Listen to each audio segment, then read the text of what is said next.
Hallelujah.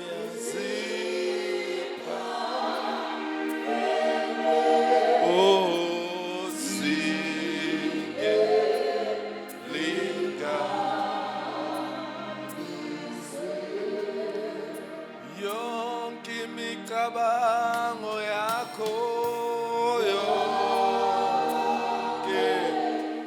imicabango yakhe ilungile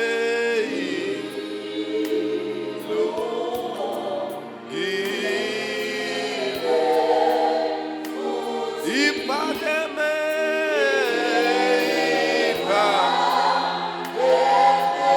iphakeme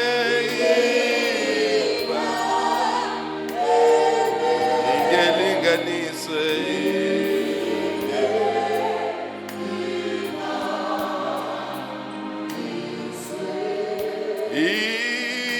iphakeme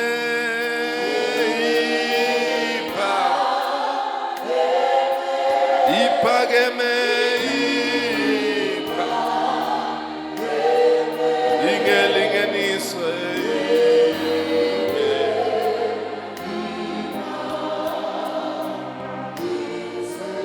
yona yodwa iphakeme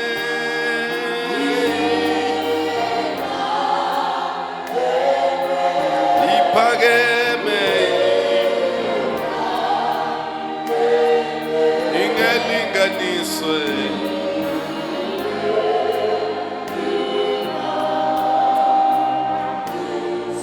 ake sisho sonke sithi iphakeme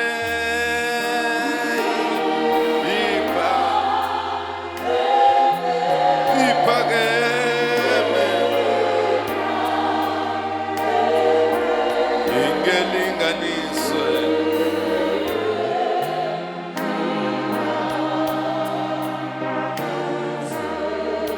siyabonga baba wethu namandla wonke namhlanje ebusuku akekho uNkulunkulu onjengawe akekho uNkulunkulu ofana nawe sikhona Nkosi ebukhoneni bakho ukuzoza ukukhuluma kwakho siguqule izimpilo zethu zifaniswe nawe.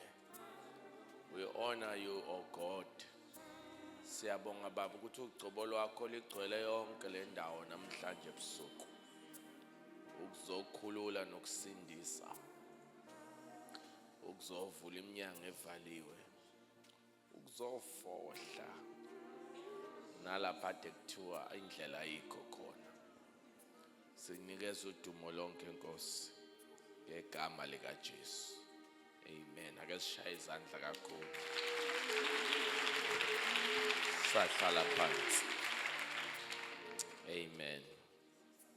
Hallelujah. Ngithathe lesi sikhathi ngibingelele the visionary of this great move of God, Dr. M.T. Sithole. We honor God for you, ma siyambonga uNkulunkulu ngawe. We thank the Lord who refreshes you every time. You look so fresh. Amen. And the mission upon you, I ask you, it's so great. But the Lord is keeping you younger so that we benefit from your ministry. Ngicela sishaye izandla kakhulu.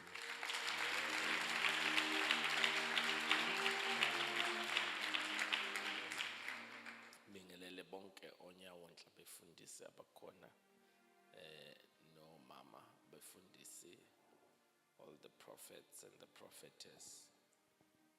Sibingelele obaba omama bakhona namhlanje abafuthu nodadewethu. Sibingelele egameni lika Jesu. Amen. Bingelele neteam yonke God's army from the front to the back. Amen. Ake nithi izandla ni right. Siyabonga nabade bengekho izolo. Amen. Hello. Hallelujah. Amen. I'm just going to try and be short. Yesterday in terms of mfishane, Papa meze ngimude. Amen. but we are grateful Makuta will never be the same again. I can tell you that uNkulunkulu unihambele. I just wish ngiyathandaza nje. Hayi ngoba ngipolitika kodwa ngiyathandaza nje. Sengathi abantu base KZN bangaba nayo ihanga abantu abakwezinye indawo. Bangaba nayo nje ihanga bebe hungry. Ukufika kweGod's Army endaweni akusinto encane. It's not a small thing. So I can tell you this ngoba ngiyazi mina ukuthi yafika ngakithi God's Army ayiphindanga yalibhada. Amen. Ngiyaye ngifise ukuthi sengathi ngabuye uphelile u20 years manje yafika.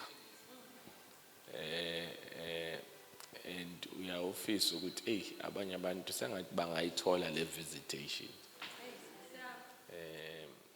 So I think kwaMakhutha sesifika mhlawumbe kwesibili manje kodwa nakhona kuphela iminyaka eminingi before ifike. So you must not take it lightly ukufika kukaNkulunkulu ngalendlela.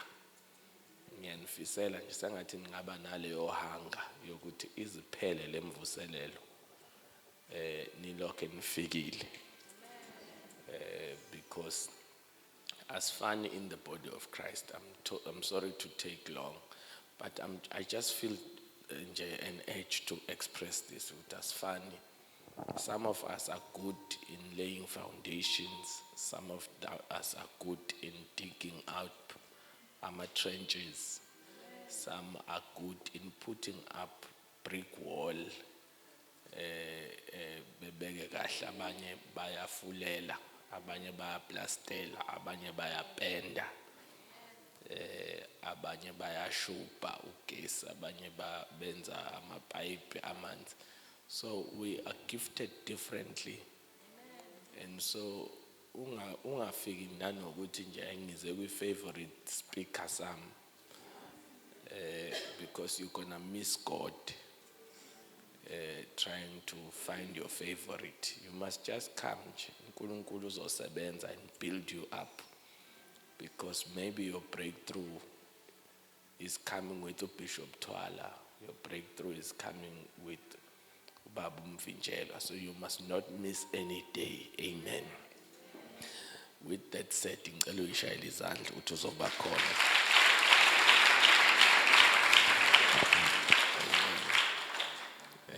Ngicela sivula amaBhayibheli ethu kwincwadi yeZenzo chapter number 28. We are reading verse number 1 to verse number 6. And then bese ngiyanidedela.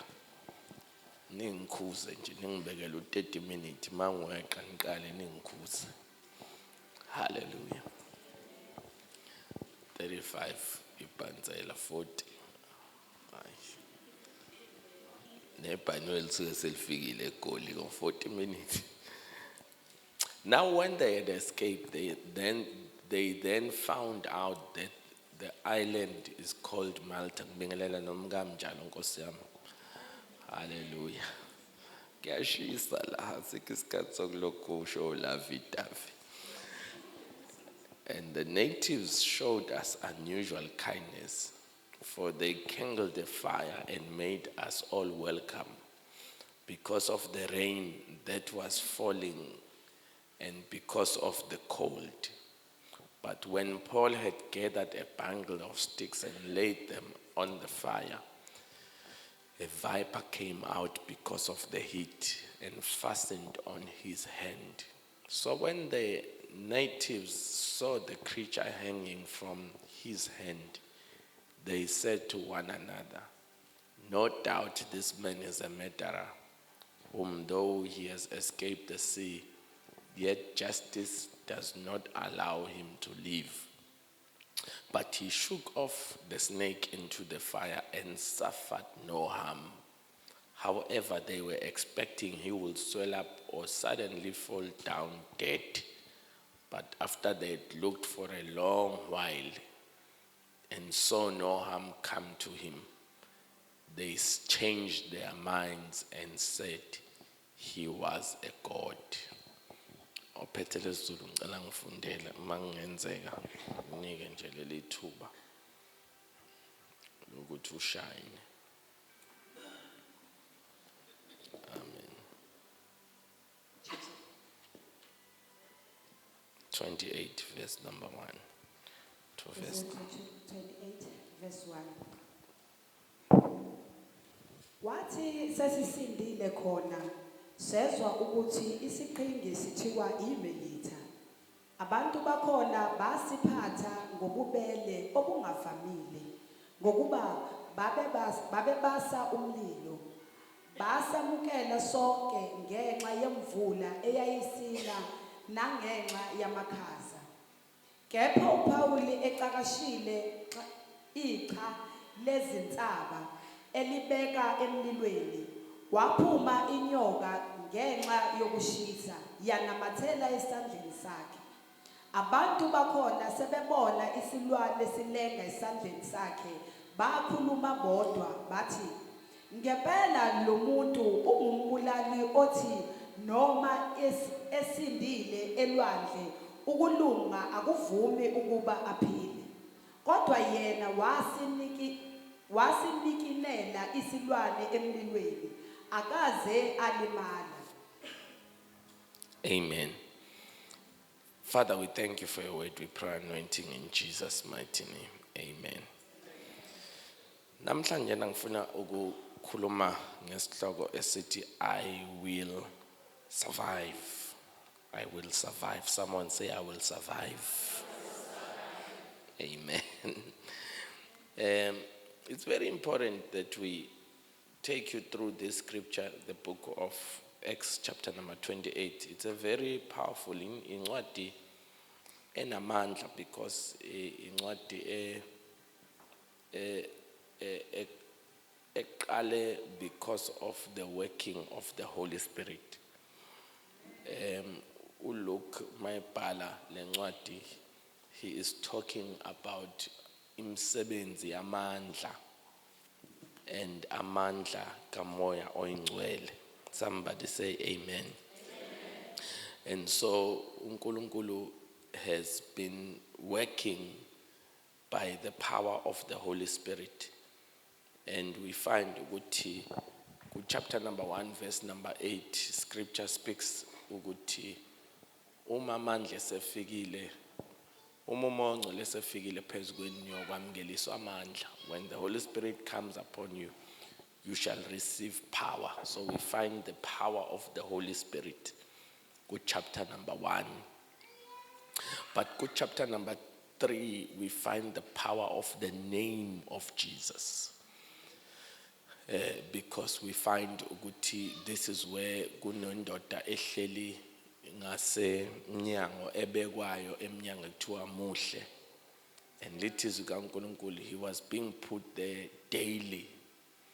And little Bible, as he was there daily, he was asking for gifts. Ecela izipho, ecela ukuthi abantu abangenayo bamnikeze izipho. Mabefika oPeter noJohn bathi siliva negolide sinalo, bese bethi kodwa sinakho sikupha khona. Base bethe egameni likaJesu sukuma uhambe. Ngamanye amagama ngiyafisa ukusho ukuthi igama likaJesu lalinamandla ngalesi isikhathi, kodwa futhi lisenamandla namanje. Igama likaJesu lisenamandla okwenza izinto engenzeki, lisenamandla okwenza izinto engavamile, lisenamandla okwenza izinto ezingajwayelekile. Alibonga igama lenkosi. Igama likaJesu lisenamandla okushintsha isimo sakho. Igama likaJesu lisenamandla okushintsha indlela ejwayelekile yokwenzeka kwezinto empilweni yakho. Now leli gama likaJesu ke libe namandla kwaze kwafika lapho baqhubeka bashumayela izwi likaNkulunkulu lithi iBhayibheli lami lakhula ngamandla izwi likaNkulunkulu lanqoba because mabekhuluma izwi libhekwa amandla kaMoya oNgcwele libhekwa igama likaJesu laqhubeka izwi lanqoba. But amongst the things that happens ukuthi uNkulunkulu esasebenza kanjalo bekukhona indoda ekuthiwa uSawuli. NoSawuli ubekade ehlupha amakholwa, ubekade epersecutor noma ehlupha nje amakholwa. And umsebenzi wakhe bekuhlupha nje amakholwa. Lithi iBhayibheli he was a learned man, ubeyindoda efundile kakhulu. And lithi iBhayibheli imfundo yakhe wayethole ngaphansi kwaGamaliel. And lithi izwi kaNkulunkulu ngesikhathi eqhubeka ehlupha amakholwa uhluphe kwaze kwafika lapho he was there uma uStefane ebulawa ekhandwa ngamatshe. Lithi iBhayibheli uSaul was there, wayekade khona. In fact kuthiwa he is the one that was amongst those who voted for ukuthi uStefane abulawe.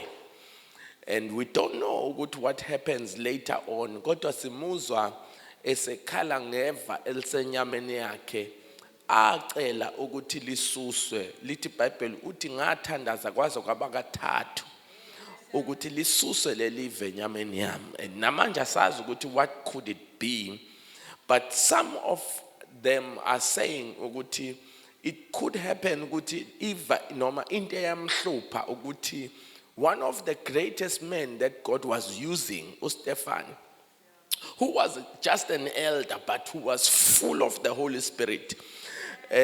Kungenza ukuthi iva la Paul elaba senyameni ukuthi he was the one who was amongst those who gave permission ukuthi kubulawa uStefane. So lento ngiyacabanga ukuthi yayilokhu ihleli kuyena ukuthi ngiyumntwana kaNkuluNkulu kodwa ngavuma ukuthi kubulawa uStefane. And now sibona iresponse kaNkuluNkulu ekhuluma ukuthi ungasalibheki iva ngokuba umusa wami ukwanele.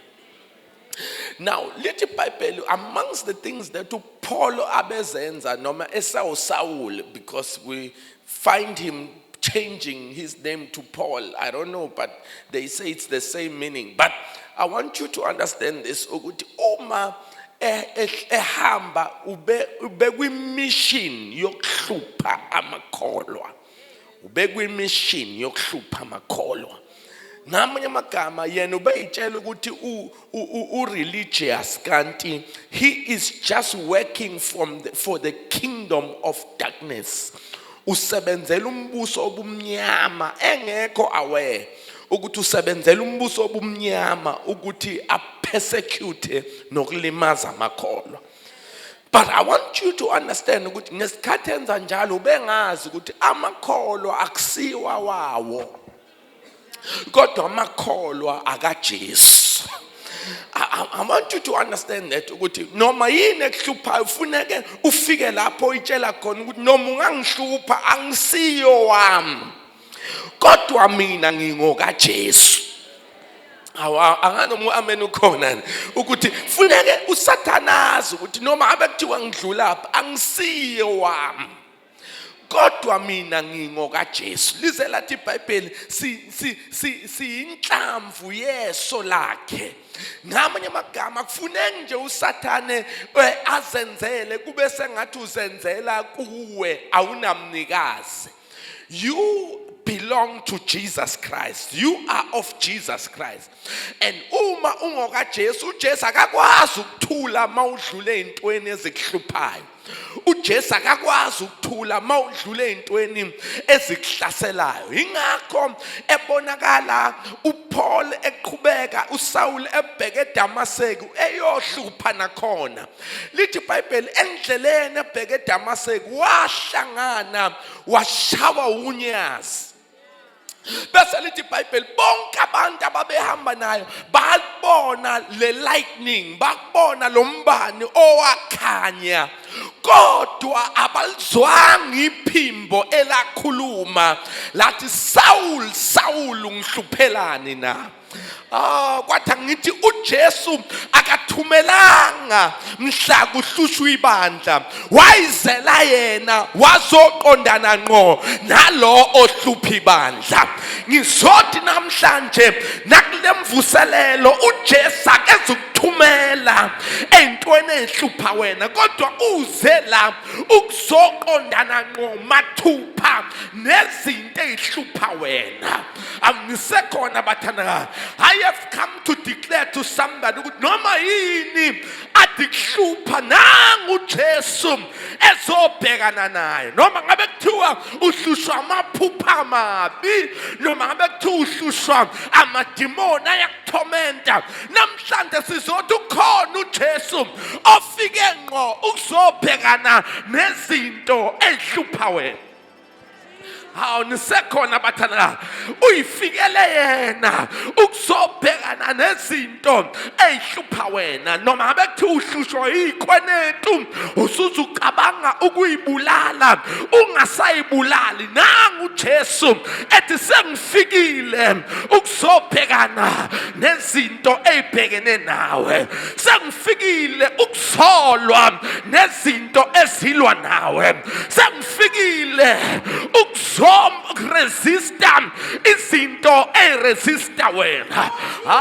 Ayinganuthezwi lakhe phezu kwaleli dwala ngiyolakha ibandla lami, wathi namasango eHadesi awayikulahlula.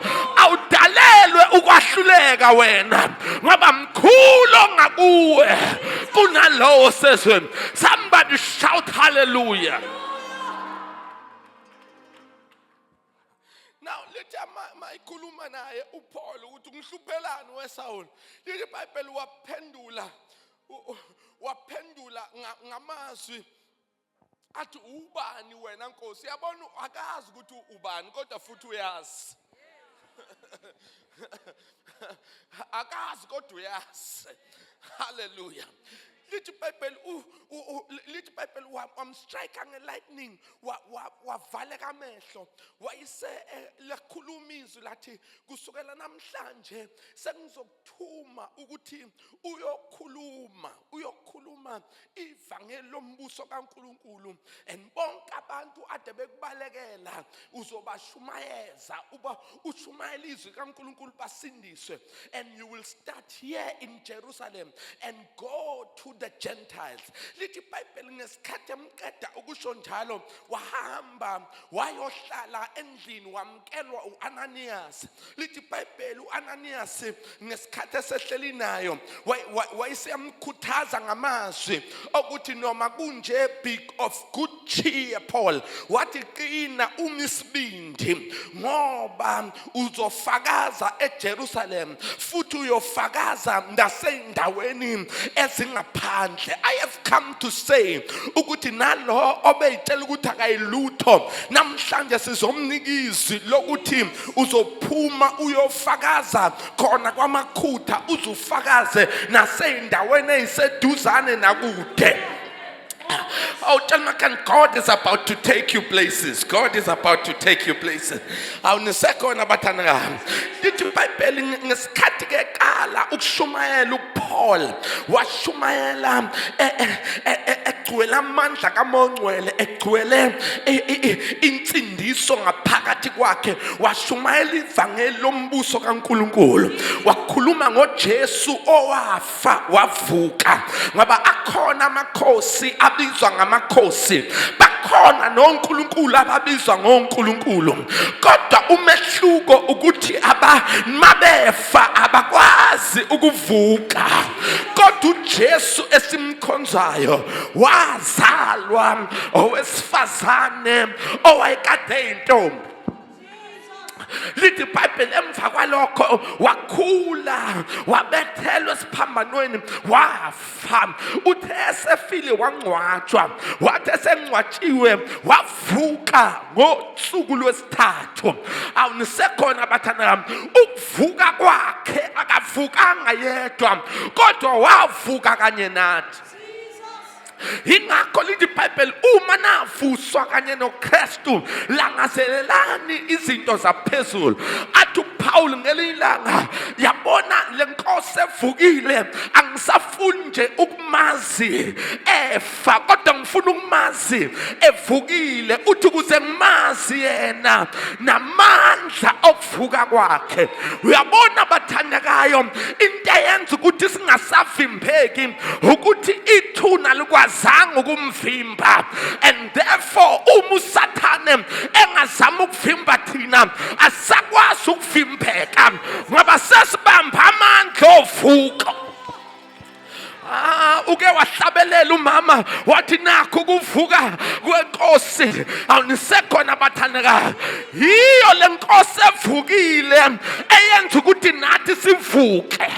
Awunisekhona bathandekayo. Kunamandla ovuko phakathi kwakho.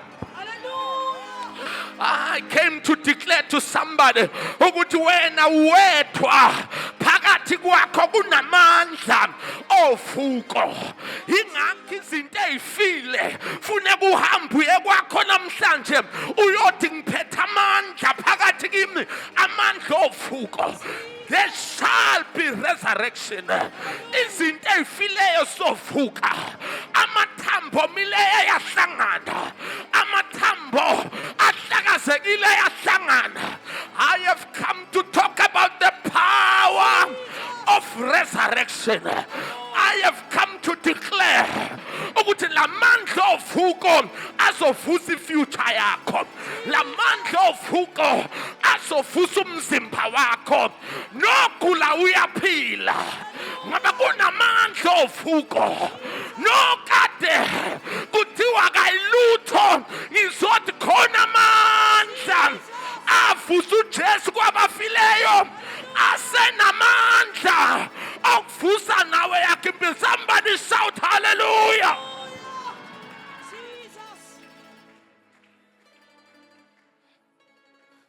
Tell somebody, I will survive. I will survive.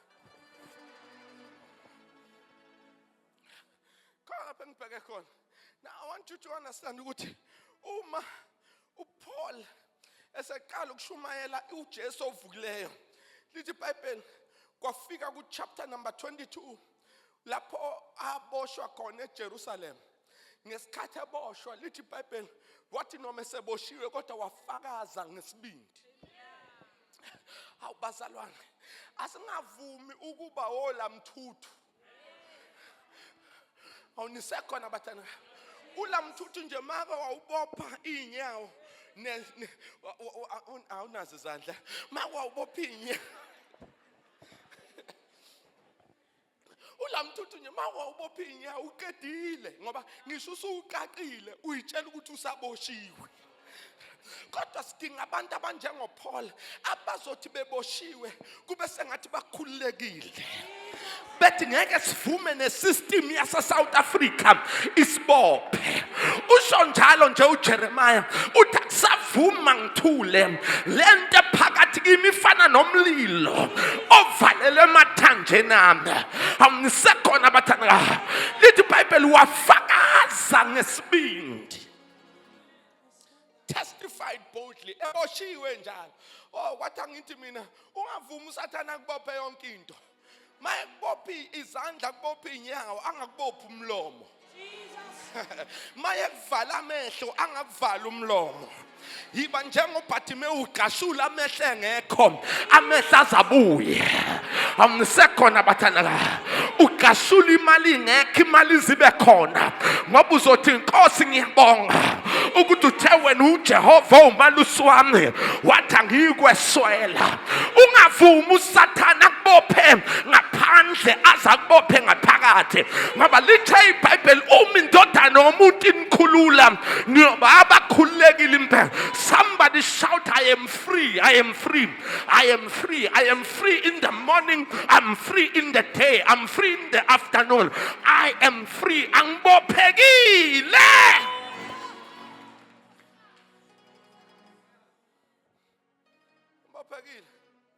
Hallelujah. Yabona usukhululekile uSathane uvela dide ngoba akabisazi nokuthi enze njani ngoba noma untshontshelwe isikhwama semali, you are free. Awunisekhona bathana. Noma usanda kuthola imali, you are free. Awunisekhona bathana. Noma usanda kulahlekelwa izinto ade uyithanda, you are free. Somebody say, I'm free, I'm free, I'm free. Now, little Bible, mayiboshiwe wayese ebizelwa kwi-group ekuthiwa iSanhedrin. Le group abizelwa kuyona ekuthiwa iSanhedrin, igroup yabantu abangaba-Sadducees nabaFarisi. Now, he is facing rulers and kuthiwa uboshelwa lento kaJesu ekuyi. Now, let me tell you, ukuba noJesu bazalwana akusiwo amancamnci. Mawungena kwaJesu ungena empini. Tshela makhanda isempini kwaJesu, isempini. Ingakho uNkulunkulu esinika imessage yokureceive ufuna esireceive ngempela ngoba kunezimpi ezihambisana nokuba kwaJesu. Ngoba make waba kwaJesu nje usuku usudeclare ukuthi ngisempini. Nisekhona bathana.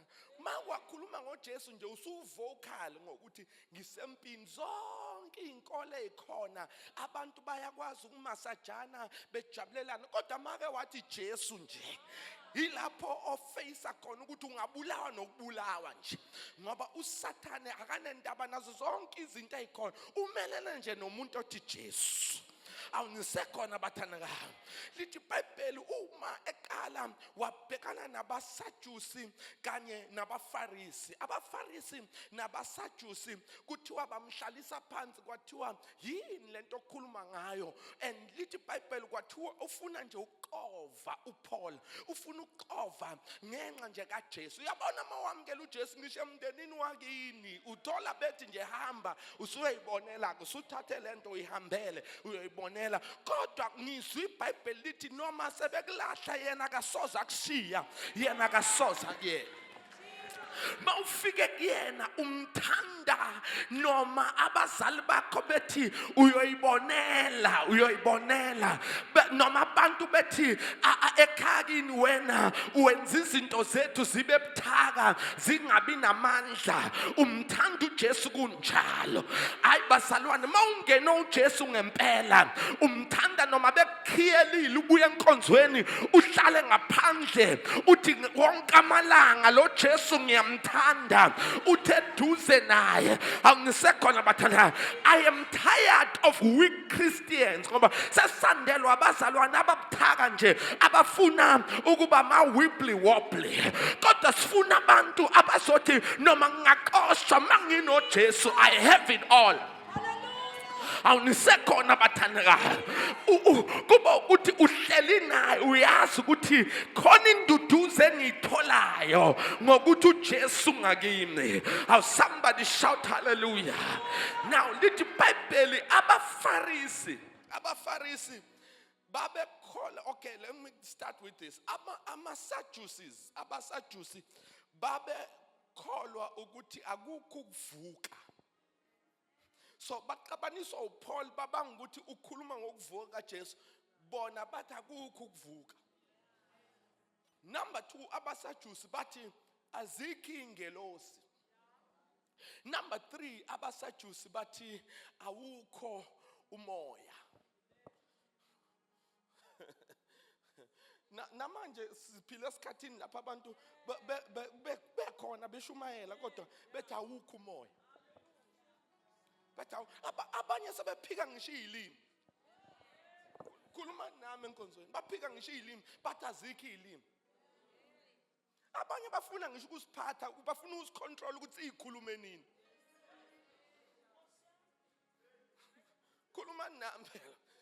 Abafuna ukusiphatha nje ukuthi nikhulume nini, nikhulume manise endaweni ukuthi ningayikhulumi kungathi ba relevant nje kanti basetshenziswa uSathane. AbaSaddusi. Noma amen ungaphela.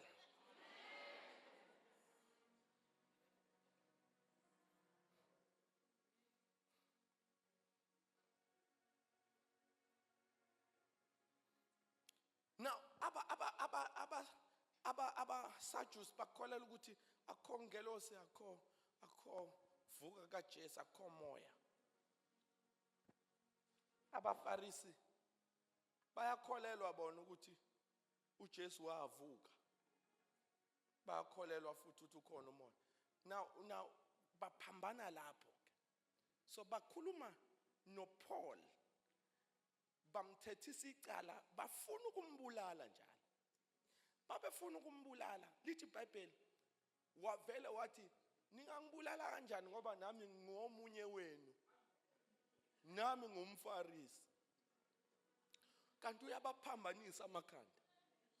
Kwacaca ukuthi ade behlangene ndawonye befuna ukumbulala. Kodwa mayisethi omunye wabo sekufuneke behlukane phakathi. Let me tell you, that's what God will do. Isitha sizohlangana ngawe. Kodwa mase ukhuluma sihlukane phakathi.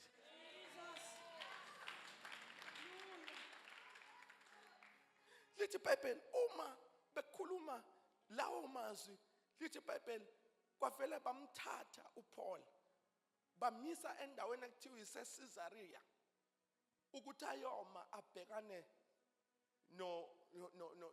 nendoda ekuthiwa uFelix. Mabemisa kule ndoda ekuthiwa uFelix, lithi iBhayibheli wafika khona le ndoda yathi uchaza ukuthi isimo sakho sikanjani. Lithi iBhayibheli wachaza ngoJesu uPaul. Kwaze yathi le ndoda angibiza umkami uzochaza nakuyena.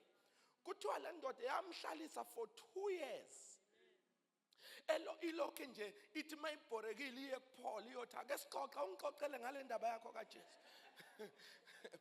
Kuthiwa yenza lento ngoba ifuna ukuthi uPaul agcina ibribe. Ufuna ukuthi ayibribe ukuze aphume la ejele. So iyambona ukuthi akanacala kodwa imgcine ejele ukuze agcine ekeep ibribe. What does this mean? It means ukuthi umvalele ukuze agcina compromise. Kodwa Paul uthi noma ngingavaleleka but I'm not gonna compromise.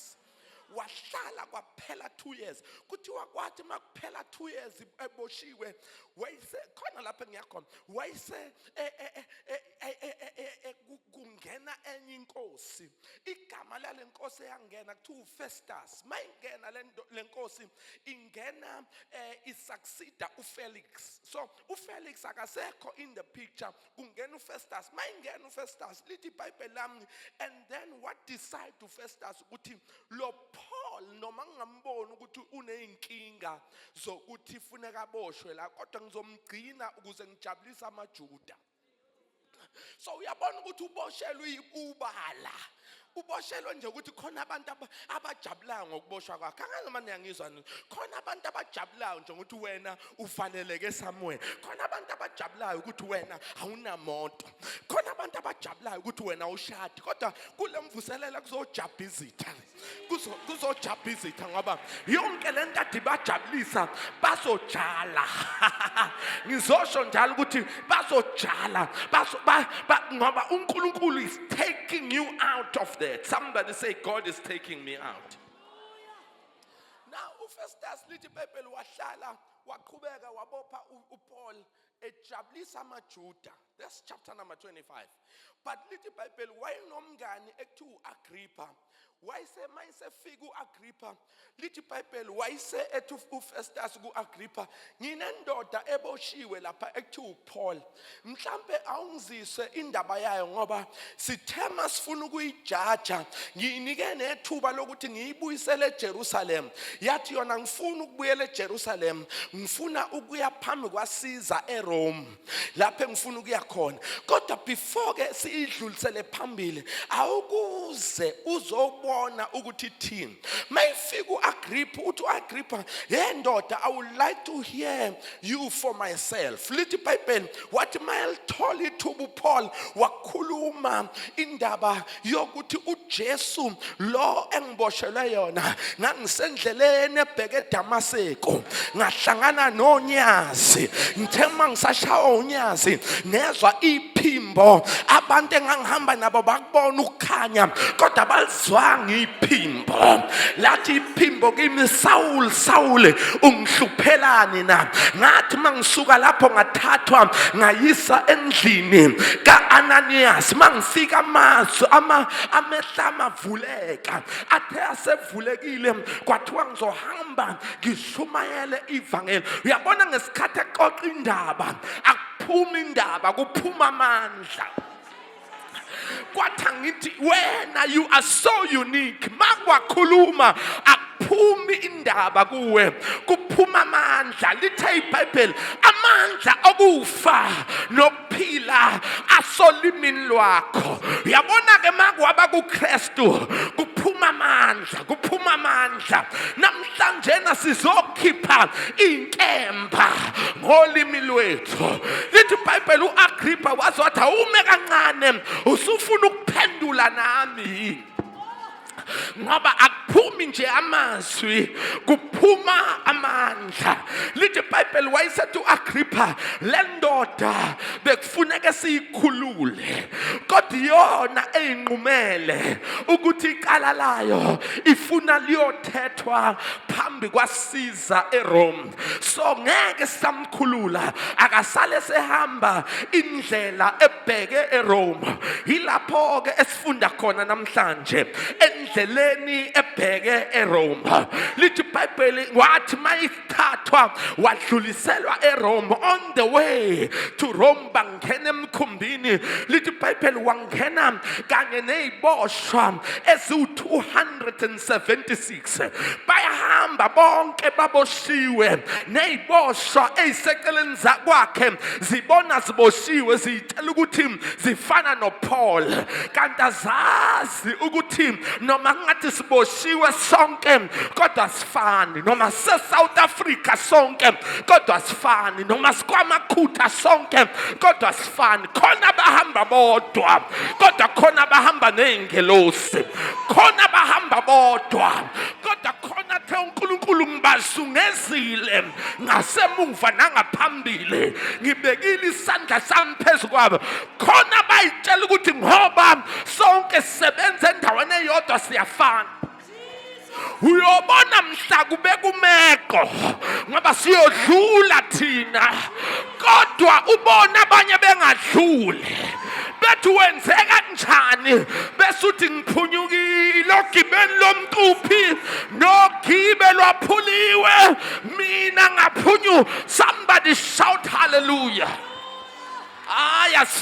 asifani noma ngabe kuthiwa khona amagwirha ayitshela ukuthi anamandla kodwa sizowaguqisa la sizoguqisa imoya yabathakathi nezangoma sizothi uzophumelela wena sizothi uzokwazi ukuba namandla okwenza izinto oyifisayo ngoba sikhuluma egameni likaJesu Kristu waseNazaretha kulelo gama wonke amadola ayaguqa zonke izilimi ziyavuma impela uJesu inkosi somebody shout hallelujah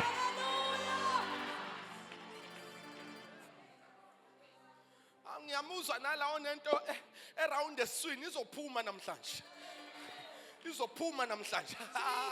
lawo magiya ashintshana eswini sakho it's the last day namhlanje ayahamba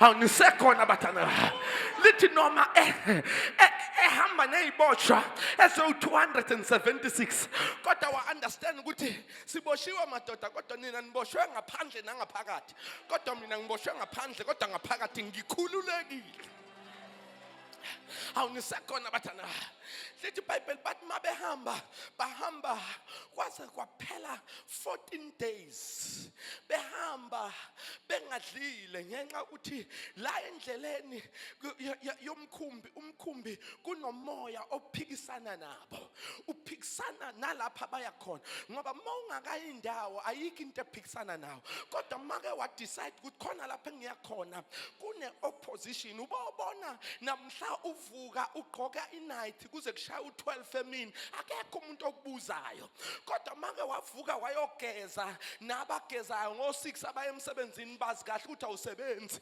ubuye uayini impahla zakho ugqoke ubezwa kahle sebethi kanti uyaphi ngoba uma ungayindawo akekho umuntu onendaba kodwa make wakhombisa ukuthi I am on the journey somewhere ziyaqala inkulumo zivuke namhlanje ngizotshela ongasebenzi ukuthi vuke ekseni kusasa ngo5 nabasebenzayo ugeze ugcoba amafutha akho because make bakubuza ukuthi uyaphi kusho ukuthi khona lapho uNkulunkulu asekisa khona. Somebody shout hallelujah.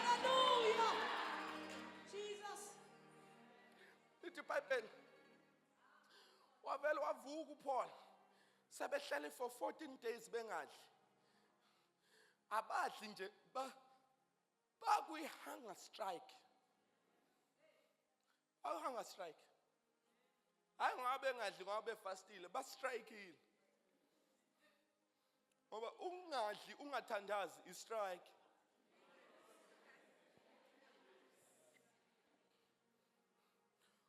Yabona nje khona abantu abaningi abastrikeela uNkulunkulu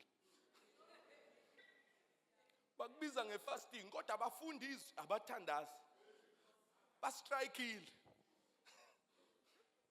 Lithi iBhayibheli wavele wasukuma uPeter uPaul mayisukuma uPaul wayesetshela amadoda ukuthi madoda lo mkhumbi esihamba ngawo uzophahlazeka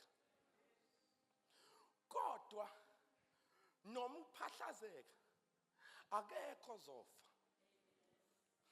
Number 3 wayesethi wonke umuntu ade ngadli for 14 days it's time to eat. Lithi iBhayibheli wakhipha isinkwa lesi sinkwa wasidla njengomzimba kaKristu wathi mayisidla lithi iBhayibheli lami impela wasidla. Now khona into engiyaziyo ngesinkwa isinkwa bazalwane make wasithatha wasiphosa emanzini. Hey niyasazi isinkwa uzimakha nje uyasazi isinkwa isinkwa make sahlala emanzini asicwili siyantanta hawu imiskole isinkwa emanzini asicwili isinkwa emanzini siyantanta. Ngamanye amagama mayithatha isinkwa esidla uyawubona umkhumbi ukuthi uzophahlazeka kodwa angithathi into engacwili ngiyifake ngaphakathi kimi ukuze umkhumbi mawuphahlazeka ngintante.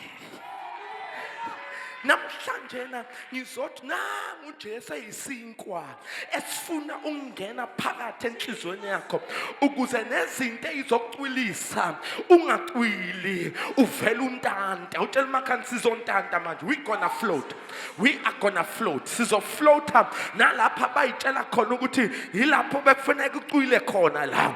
I am not going down, I am floating.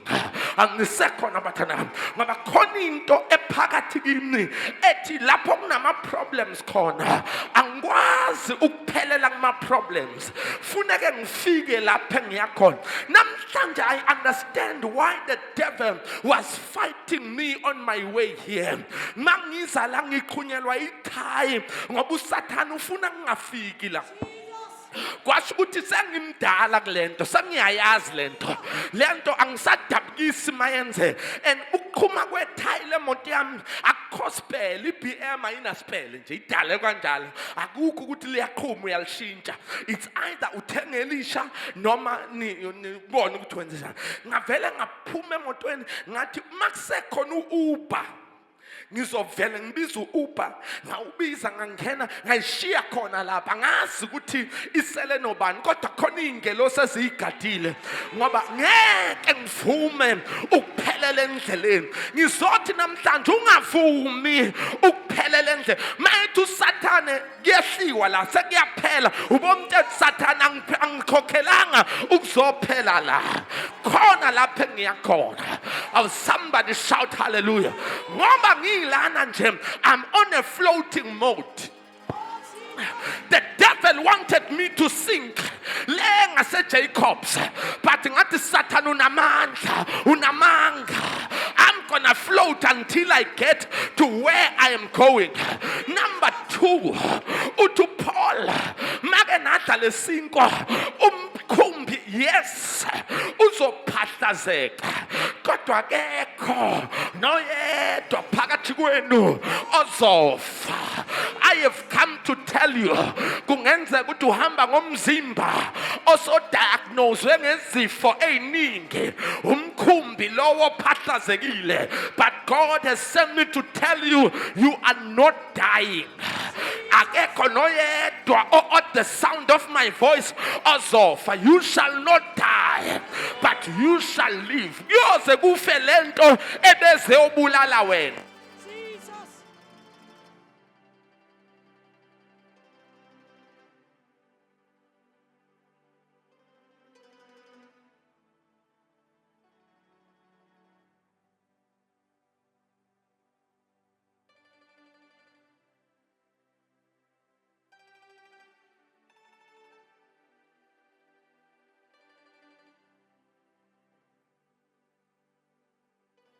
Jesus.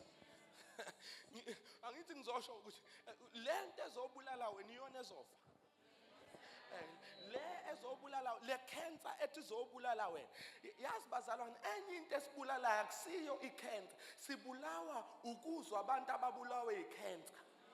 Size si-exalt amandla okufa. Kodwa mina ngizothi khona amandla okuphila uNkulunkulu awafaka kuwena athi noma umkhumbi ungaphahlazeka, but you are not going down. Ngizosho namhlanje ukuthi noma umsebenzi ungaphela, but you are not going down. Noma izinto zingaphambana, but you are not dying. Somebody say, I will not die. Say it again, I will not die, but I will live and proclaim the goodness of the Lord. Ngizotshela uSathane emehlweni kanye and his mother-in-law ukuthi we are the church of God. We are not dying. We are gonna live until we are 100 years old, and at 100 years we will still be considered young and fresh. Amanga kaSathane lawo atifuneke mawusuna 70 uti bow out. We are not bowing out.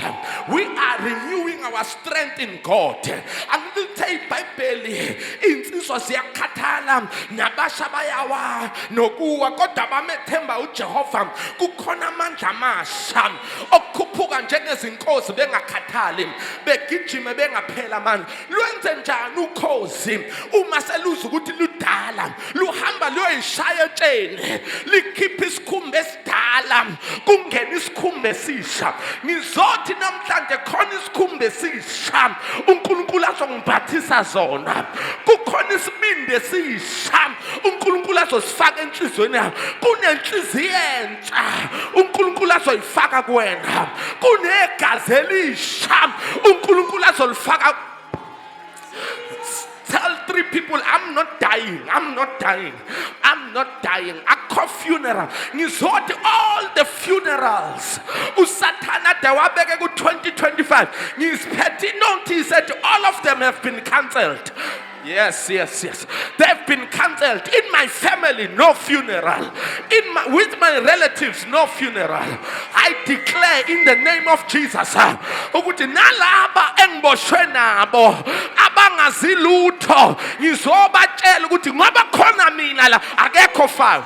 Nase officeini ngizongena kusasa ngithi ngoba khona mina la akekho fayo. Phela thina siwusawoti weswe siwukukhanya komhlaba. Azikho izinto ezingonakala under our watch. Somebody shout yes. I am not dying. Hallelujah.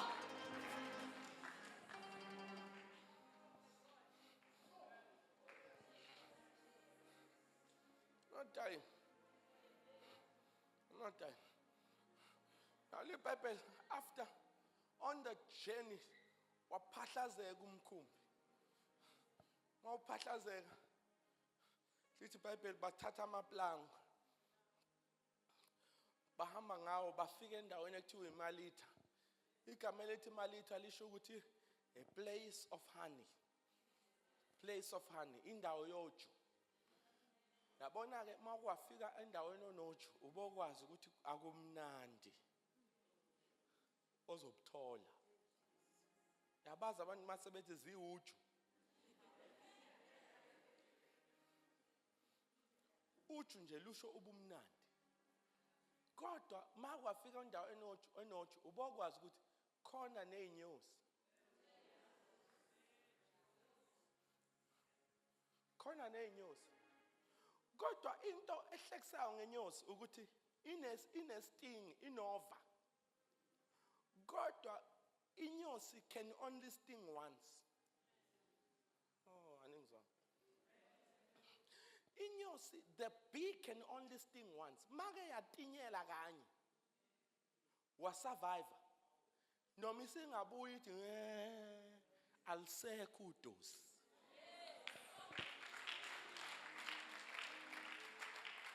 Gizothi mina noma singafika endaweni yoju kubukeka sengathi kunezinyosi ezithi uJesu esiphambanweni walikhipha udosi. Alisekho udosi. Awutshela makhanda alisekho udosi. Yabonga ngesikhathi efa wayesethi ngiyafa ukuze abazolandela mina bengasafa. That's why lithi iBhayibheli uSathane ubhodla njengengonyama akasingonyama uya-acta. Funeke ke simtshele ukuthi Sathane noma unga-acta angisathusa uku-acta kwakho. Alusekho udosi. Ayisekho into ongayenza ukuthi ngingaphumelele. Sekulate manje. Tell me kulate. It's too late for the devil. Uma bekufuneke ukuthi angivimbe bekufuneka avimbe lo engimlandelayo. Kodwa ngoba akakwazanga ukuvimba uJesu ngeke akwazi ukungivimba. Bafika endaweni ekuthiwa uMalita kuthiwa abantu bakhona babamkela ngobelo obungavamile. Ngithi le ndawo ekuthiwa uMalita ifana nebandla. Bona masuka la so emabandleni lukhona uju kodwa zikhona izinyosi zakhona. Awunisekhona bathana sikhona izinyosi zakhona ezikwamkela ngobelo obungavamile. Kuthiwa number 2 bayasibasela ngoba kwakumakhaza kule ndawo abantu bakhona basibasela umlilo.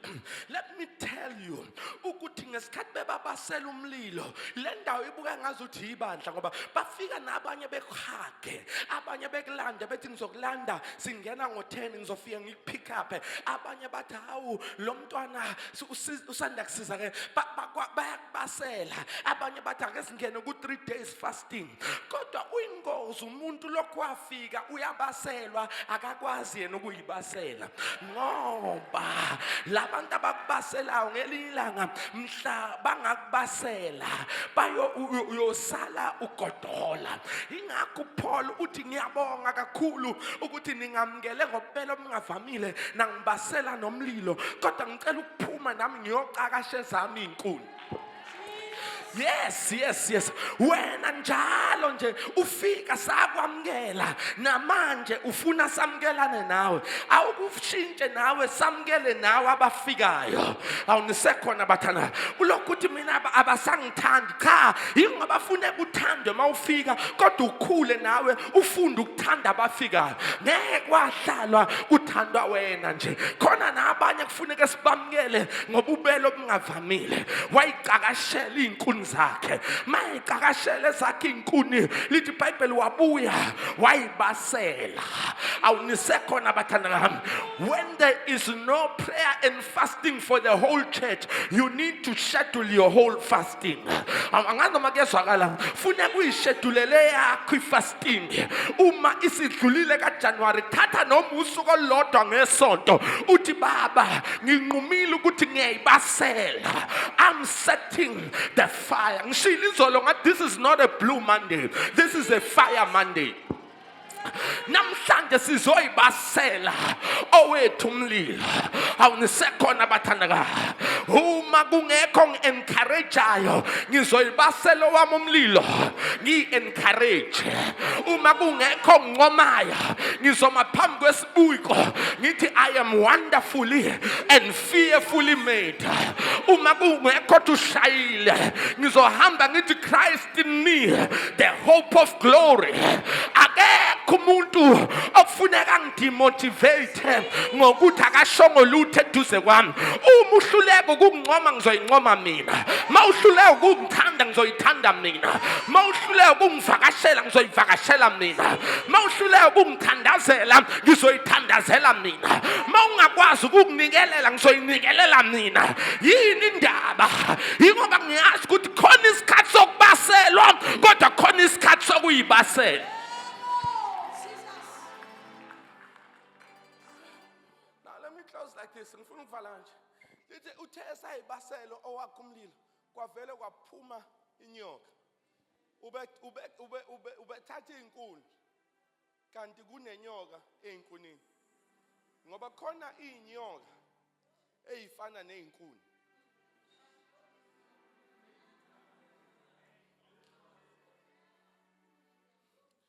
The color scheme of those snakes are exactly like the color scheme of the wood.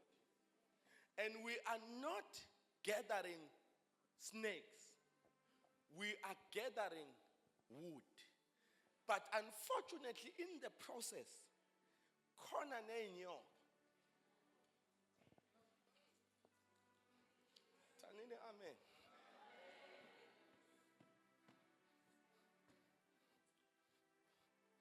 Ingakho nje uzoba nenkinga wena mawusufuna ukushada lokho uthi astate. Angazi yini ngilokho ngikhuluma ngalento. Astate. Utayitela ngifuna ukwazi kangcono. Mame. Ungazi kangcono umuntu naye ongazazi kangcono.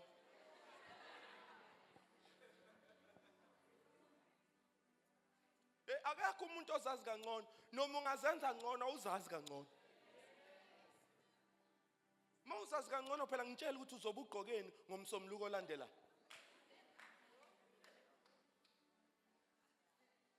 Ngoba ngendlela ongazazi ngayo njalo mawuvuka ekseni ubeki amashetha awu3 la.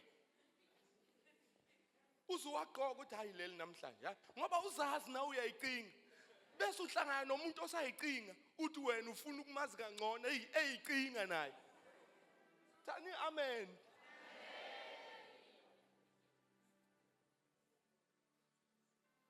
Kakho umuntu ozaziyo la. So mawuqakahle yenze uthi I'm warming up and you warming up to snakes. Ngoba uSathane akafike nezimpondo.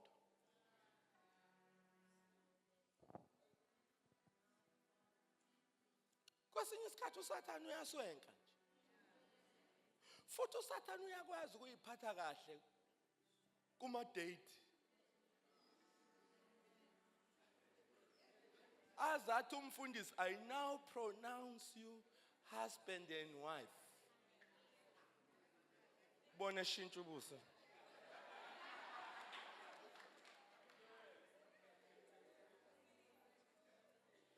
Ushade 5 days. Dated 2 years. Ushade 5 days. Because it's the devil.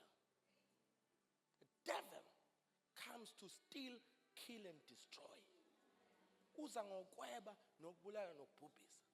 But ngizothi mina namhlanje uma kwenzeka uthatha inyoka ungayibonanga.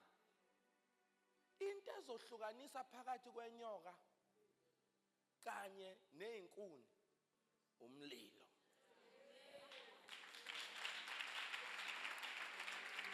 Umlilo. Umlilo. Umlilo nje. Umlilo nje. Umlilo nje. Umlilo nje. Uvela ubiza umthandazo uthi ake sokhulela. Ngibona impela musho usisi uthi nje ake sizokhuleka ufuna iyouth nje sizokhuleka uphethe umphathi wabasha ushadile ufuna ukushada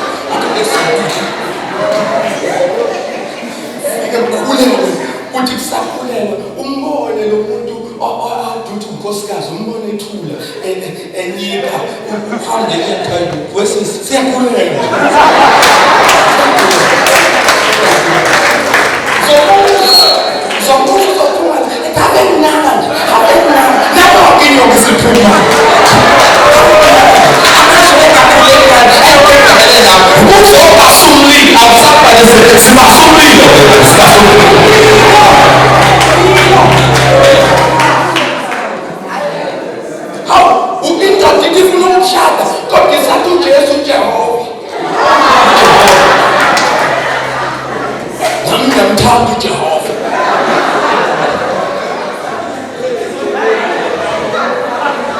Somebody say fire, fire.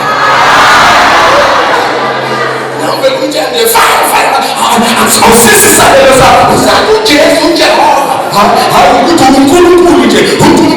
The song just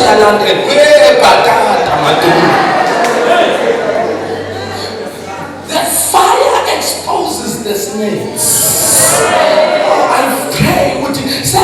Nasema kaya lapha sihlala khona singabasha umlilo emakamereni lapha sihlala khona ukuthi khona izinto ongafanele zibe basangana sekhaya basusa ukuthi ababashaka nothanda bakhosi ukuthi egameni likaJesu ngiyabasangana ubafundele ngokweyo ukuthi baba egameni likaJesu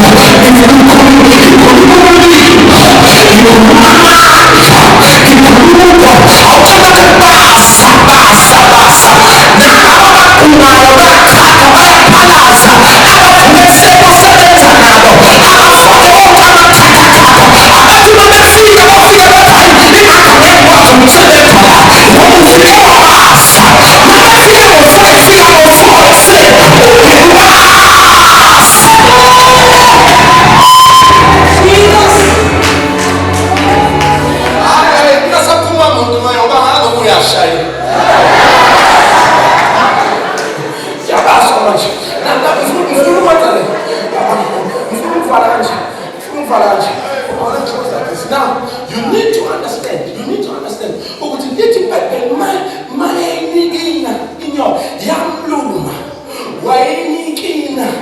Wayinikina phezu komlilo. Umbuzo wami ukuthi uma inyoka ikuluma, number 1, that's the first care. Number 2, usuyibonile ukuthi ithandele esandleni sakho. Uyinikina ungekho umlilo. Uyinikinelaphi? Kuzothi mina khona abantu abasalwa ney'nyoka ababelwa nazo ngo-2010 ngoba bafuna ukubasa ziyaphila iy'nyoka zibashayile bayinikina kodwa zahlala phezu kwe-ground kodwa namhlanje ngizothi there is a consuming fire, there is a sweet perfume, there is the presence of God.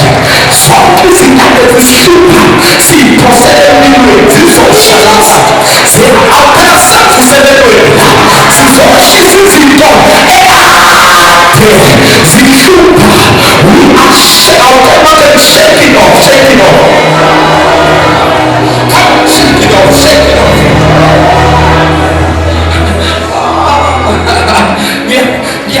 I'm shaking it off upon the fire. Now, I say,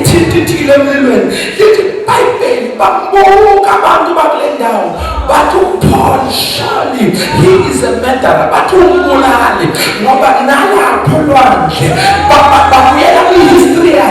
But history but Jerusalem umekutwa amacala wazwayobhekana noFelix wasuka nakhona wabhekana noFestus wabhekana noAgrippa emva kwalokho bamfaka emkhumbini uthi wasesemkhumbini kwaba nestorm kwaba nesivunguvungu kwathi senesivunguvungu waphuma namanje sithe siyamamukela useluma inyoka ubani uzofa bathi mabebheka ukuthi uyafa.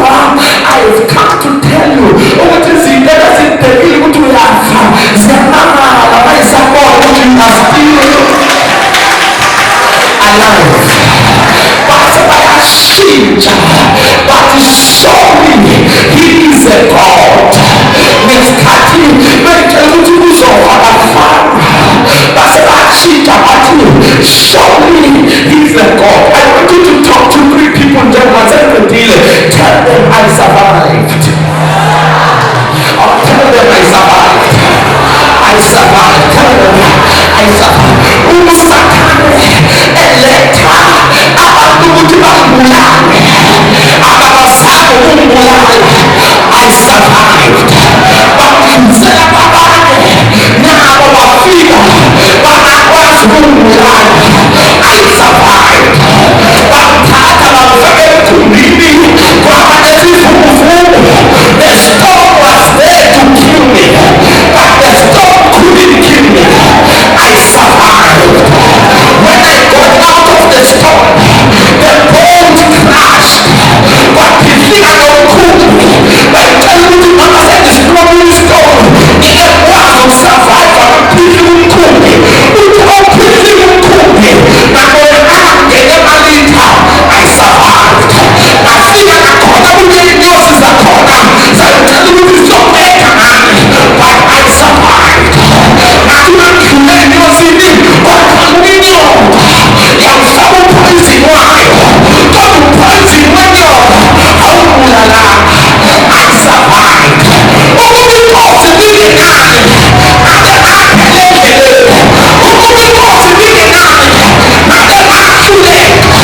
Someone said it in a very powerful way. What God can bring you back from anything. There is no life too far gone that it cannot be renewed. Job usibona nje simitwa itwa. But we don't resemble our challenges. We resemble Christ in us, the hope of glory. Awutshela abantu abawu-10 ngifuna umuve kube nepandemonium la. Umuve around ubatshela ukuthi I survived. I survived.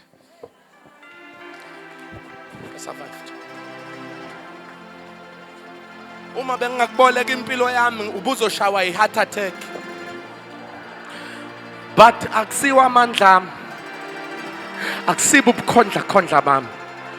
I survived. God brought me out of it all for such a time as this.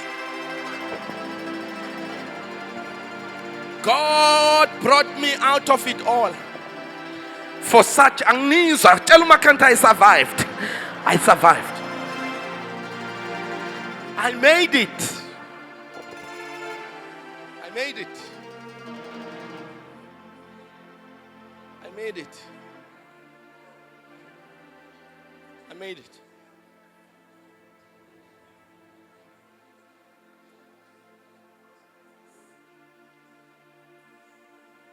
Khona abantu asebanquma ngisho indaba ngebandla olukhonzisayo. Wathiwa buka abantu sebebancane liyaphela. But I'm still here. I survived. And ngizwe iBhayibheli ikhuluma ke enye into lathi uJehova uyabuyisa yonke iminyaka edliwe isikhonyana. Bese ithi uyibuyisa kayisikhombisa. Somebody pull something down now. 7 times more.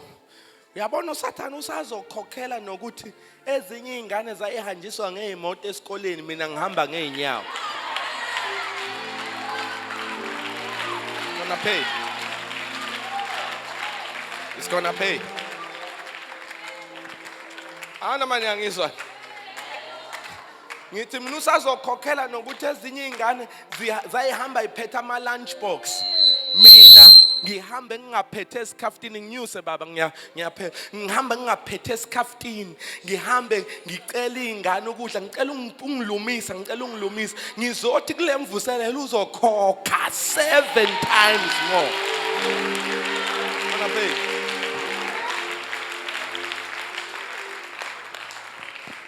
Anengizwanga ukuthi ngithini. Ngithi mina usazokhokhela ukuthi sengibe ne-license for 7 years. Kodwa ngingenamoto. Kuzofuneka angisalindele ukuthi ngibe neyodwa. Sengilindele ezu3 same time. Kumele akhokhe. He has to pay.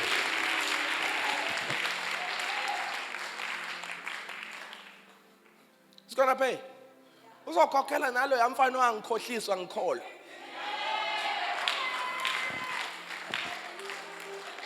Ngamkholwa ngempela kanti uyangikhohlisa. Yes, indoda yesudu emsaba uJehova.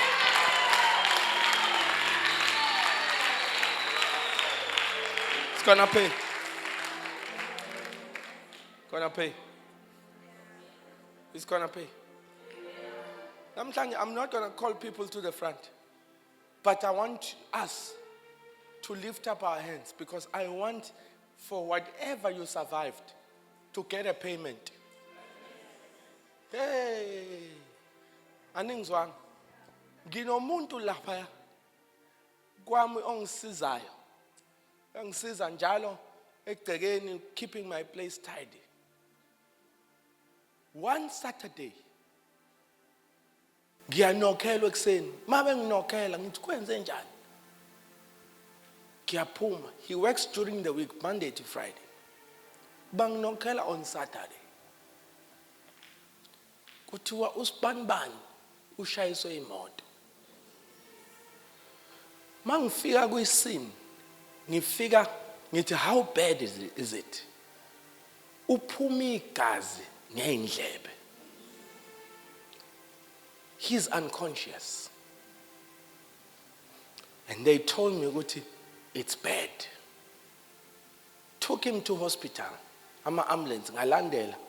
Mangifika esibhedlela. Ngafika he's vomiting. Uyahlanza. Ngibuza amanesi, mayesehlanza kanjena kwenze njani kwathiwa it means there is a bad injury in the head. And ngithi mina, so he's critical. But that's an obvious case. Ngathi is he gonna make it? Ngifuna ukuzwa bona. But we won't promise you anything. Ngezwe igama elithi promise ngathi uthe wena baba izethembiso zakho ziuyebo futhi ziu-amen. Ngamkhulekela. Hamba ngawukwenza ikhadi leli elivulwayo. Vula ikhadi. Ngathatha ifone ngathi ngiyayibheka my love phone yakhe. Ngathi ngiyamfonela my love wamphika.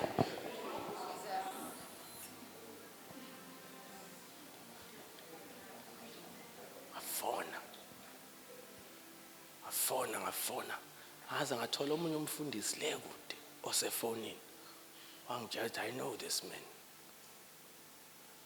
This man has been assisting me. And it blind spot ukuthi angikaze ngimprofile. So he was just one guy who was working somewhere around our house. And he said he lost umsebenzi because abantu bakhona bathuthile. Ngamthatha ngamfaka kwami. I never profiled him. So ngifila guilty ukuthi ngihleli nomuntu angimazi. Angazi not mayivelelwa into ngizoya kubani. So he became my business. Ngaya esibhedlela every day. The next time I got to the hospital, he was stable. Mayise stable. Kwadinga ukuthi ngimorganizele ukuthi mayiphuma la esibhedlela. Funeke ngimtholele indawo azoya kuyona. I did that. Mayifika ekhaya. I told him, you know what? Khona izinto esingayizipha. Kodwa cishe wafa wayesihogweni.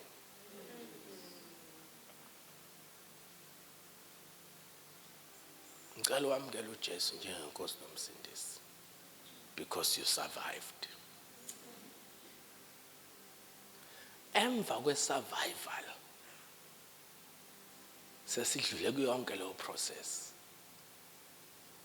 Lokho ithatha ama medication wenza yonke into. Ngathi he konje ngihleli nesigwili la. Hayi aningizwa.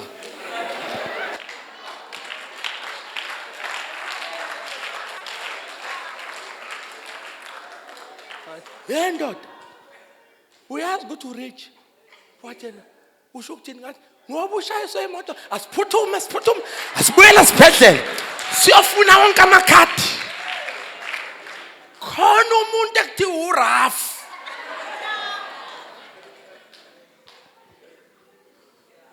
You can't just survive and not be paid for your survival.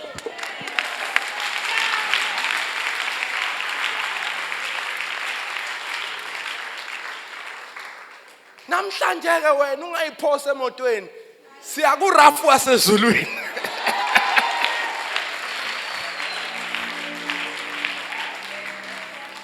Asikwazi phela ukuhlala nama survivors. Ayizigwili kodwa ngaclaim.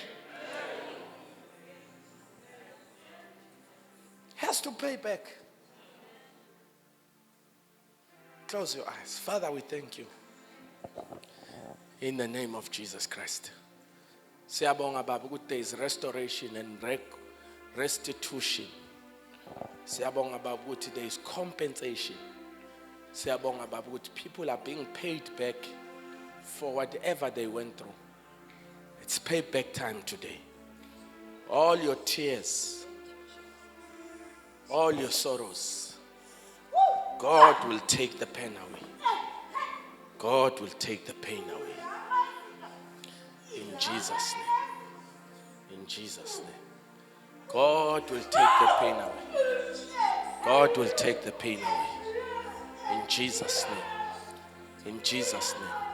God will take the pain away. God will take the pain away. In Jesus' name. Ala makashatana makasi. Motara makoshiatara babababa. Konomlilo kona manje. The fire of God is in this place. The fire of God is in this place. Fire! In the name of Jesus.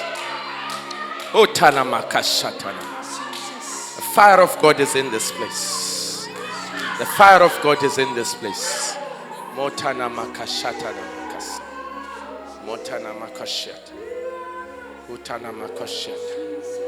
We declare payback. We declare payback.